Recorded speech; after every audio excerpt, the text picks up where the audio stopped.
Haleluya, selamat pagi, selamat jumpa di dalam program Doa Pagi GPDI Budi Mulia. Mari kita mengucap syukur kepada Tuhan dan kita awali doa pagi ini dengan doa. Bapa yang ada di dalam surga, kami datang mengucap syukur. Tuhan berkemurahan kepada kami, bangun dengan tubuh yang sehat.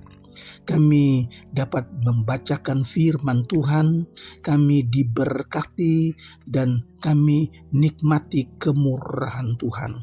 Mohon Tuhan pimpin program doa pagi ini dari awal sampai selesai. Kami serahkan di dalam nama-Mu, yaitu di dalam nama Tuhan Yesus Kristus. Haleluya. Amin. Puji Tuhan, Bapak Ibu Saudara sekalian, saya bacakan ayat firman Allah yang diambil dari surat Galatia pasal yang kelima, ayat yang ke-22 tentang buah roh. Tetapi buah roh ialah kasih, sukacita, damai sejahtera, kesabaran, kemurahan, kebaikan, kesetiaan, kelemah lembutan, penguasaan diri, saudara-saudara. Dan hari ini saya akan bahas salah satu sifat dari buah roh, yaitu kelemah lembutan, saudara-saudara. Buah roh bertentangan dengan perbuatan tabiat berdosa yang adalah gaya hidup yang tulus ikhlas. Dan ini terdapat pada anak-anak Tuhan sewaktu mereka izinkan roh menuntun, mereka izinkan roh menguasai hidup mereka sedemikian sehingga mereka dapat mematikan kuasa dosa.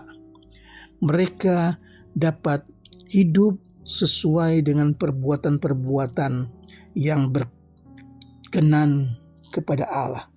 Haleluya.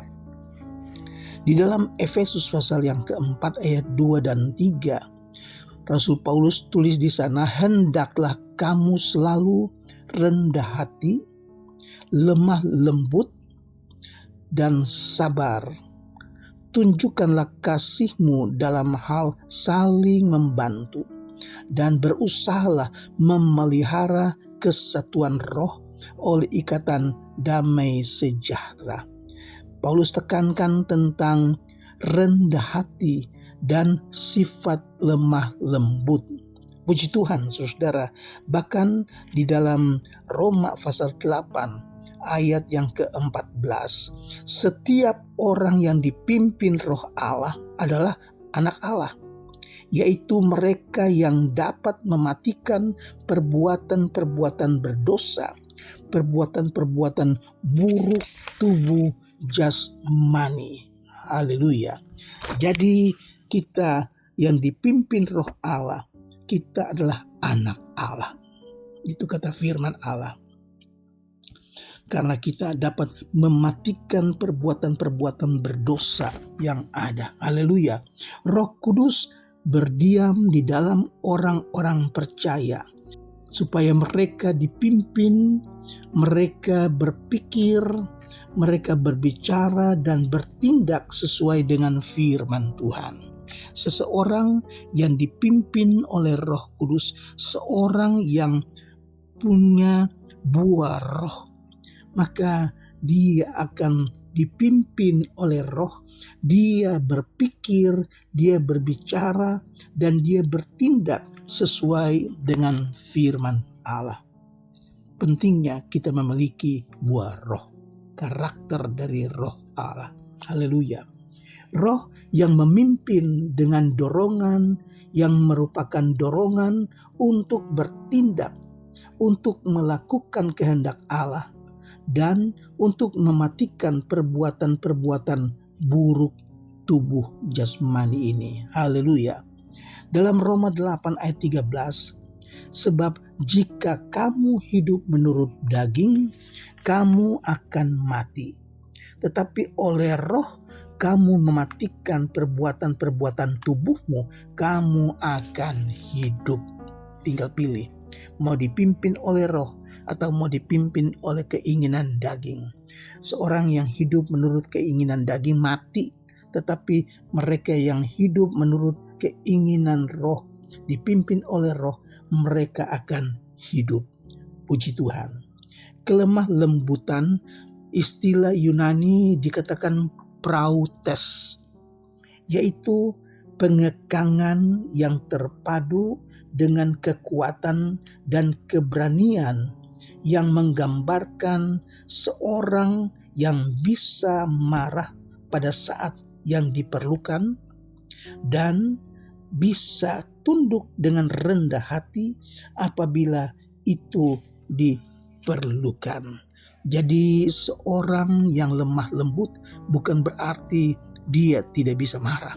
Dia marah pada saat yang tepat kalau dia harus marah. Dan dia lembut pada saat dia melihat hal-hal yang benar. Haleluya. 2 Timotius pasal 2 ayat 24 dan 25. Dan seorang hamba Tuhan tidak boleh bertengkar, tetapi harus ramah terhadap semua orang. Ia harus cakap, mengajar, dan sabar. Dan dengan lemah lembut dapat menuntun orang yang suka melawan. Sebab mungkin Tuhan memberikan kesempatan kepada mereka untuk bertobat dan memimpin mereka sehingga mereka dapat mengenal kebenaran. Haleluya. Seorang yang punya sifat lemah lembut, dia dapat menuntun orang yang suka melawan. Dan ini adalah cara untuk memberikan dia kesempatan supaya dia bertobat. Saudara-saudara, puji Tuhan, di dalam 1 Petrus pasal 3 ayat yang ke-15, memberitakan Injil kepada orang lain harus dengan lemah lembut dan hormat. Saudara-saudara. Nah, contoh yang kita akan belajar hari ini yaitu tentang Yesus. Tuhan Yesus dalam Injil Matius pasal 11 ayat 29, Tuhan Yesus katakan, "Pikulah kuk yang kupasang dan belajarlah kepadaku, karena aku lemah lembut dan rendah hati." Puji Tuhan. Pikulah kuk, pikul beban yang Yesus berikan. Beban yang Yesus berikan itu ringan dan enak, saudara. Dan Tuhan Yesus katakan, belajar kepadaku karena aku lemah lembut dan rendah hati. Sifat lemah lembut itu selalu tambah lagi dengan rendah hati. Haleluya, saudara. Di dalam Filipi pasal 2 ayat 5, hendaklah kamu dalam hidupmu bersama menaruh pikiran dan perasaan yang terdapat juga dalam Kristus Yesus, mengikuti jejak Yesus. Kita baca tadi, Tuhan Yesus yang bilang, belajarlah kepadaku karena aku lemah lembut dan rendah hati. Haleluya. Dan jiwamu akan mendapat ketenangan. Puji Tuhan Bapak Ibu Saudara, dalam 1 Petrus pasal 2 ayat 21, sebab untuk itulah kamu dipanggil, karena Kristus pun telah menderita untuk kamu dan telah meninggalkan teladan bagimu, supaya kamu mengikuti jejaknya. Kita disuruh ikut jejak Yesus, karena Yesus sudah memberikan teladan buat kita sekalian. Teladan apa? Lemah lembut dan rendah hati. Puji Tuhan, Paulus beri contoh tentang sikap yang lemah lembut yang ada pada Yesus di dalam 2 Korintus pasal 10 ayat yang pertama. Aku Paulus, seorang yang tidak berani bila berhadapan muka dengan kamu, tetapi berani terhadap kamu bila berjauhan. Aku memperingatkan kamu demi Kristus yang lemah lembut dan ramah. Paulus ingatkan bahwa dia tidak ada apa-apanya, tidak berani bahkan bertemu dengan orang-orang di Korintus. Tetapi dia mau peringatkan kepada orang-orang Korintus tentang Yesus Kristus yang lemah lembut dan ramah. Puji Tuhan. Di dalam perjanjian lama, ketika Musa meninggal, maka penggantinya Yosua, katakan di dalam Bilangan pasal 12 ayat 3, adapun Musa ialah seorang yang sangat lembut hatinya, lebih terhadap setiap manusia di atas muka bumi. Saudara, Yosua yang tahu setiap seluk-beluknya Musa, karena 40 tahun dia menjadi pendamping Musa, dan dia katakan Musa adalah seorang yang paling lembut di atas muka bumi. Saudara, mengapa? Tentu Yosua sudah melihat bagaimana Musa mengasihi orang-orang Israel. Bahkan Musa katakan di dalam Keluaran pasal 32 ayat 32, ketika orang-orang Israel tidak sabar menunggu Musa yang sedang naik ke bukit membawakan 10 hukum Taurat ditulis dalam 2 loh batu. Orang-orang Israel tunggu-tunggu Musa kok nggak balik-balik. Mereka bilang jangan-jangan dia sudah mati. Lebih baik kita bikin Allah dari emas. Keluaran pasal 32 ayat 32. Tuhan katakan kepada Musa, orang Israel sudah berbuat dosa. Mereka sudah menyembah berhala. Mereka telah meluangkan emas dan menyembahnya sebagai patung, saudara. Musa yang mengasihi bangsanya, dia katakan kiranya engkau mengampuni dosa mereka itu. Dan jika tidak, hapuskanlah kiranya namaku dari dalam kitab yang telah engkau tulis.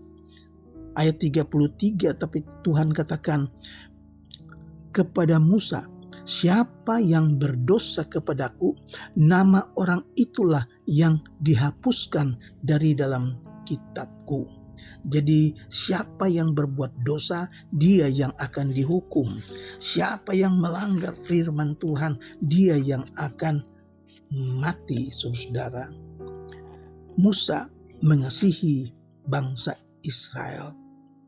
Paulus katakan di dalam perjanjian baru, bahkan aku mau terkutuk dan terpisah dari Kristus demi saudara-saudaraku, kaum sebangsaku secara jasmani. Mengapa, saudara? Karena ketidakpercayaan bangsa ini. Bahkan Paulus pun katakan, aku mau terpisah dari Kristus demi saudara-saudaraku, demi kaum sebangsaku. Saudara, puji Tuhan, saya tidak panjangkan firman Allah, tapi kiranya firman Allah dapat menggerakkan hati kita supaya kita dipimpin oleh Roh. Hidup dengan buah Roh, dengan kelemah lembutan. Kita belajar dari Yesus Kristus. Kita lihat contoh dalam perjanjian lama yang terdapat kepada Musa, bahkan dalam perjanjian baru Paulus. Mari kita miliki sifat lemah lembut, sikap yang Tuhan Yesus miliki, dan kita akan selamat. Tuhan Yesus memberkati. Mari kita berdoa. Bapa di sorga, kami mengucap syukur. Firman Allah mengingatkan kami betapa pentingnya kami memiliki buah Roh, karakter Roh Allah yang ada di dalam kami, supaya dunia dapat melihat Engkau, melalui kami. Pakai kami, berikan kami roh-Mu Tuhan, supaya hidup kami berkenan kepadamu.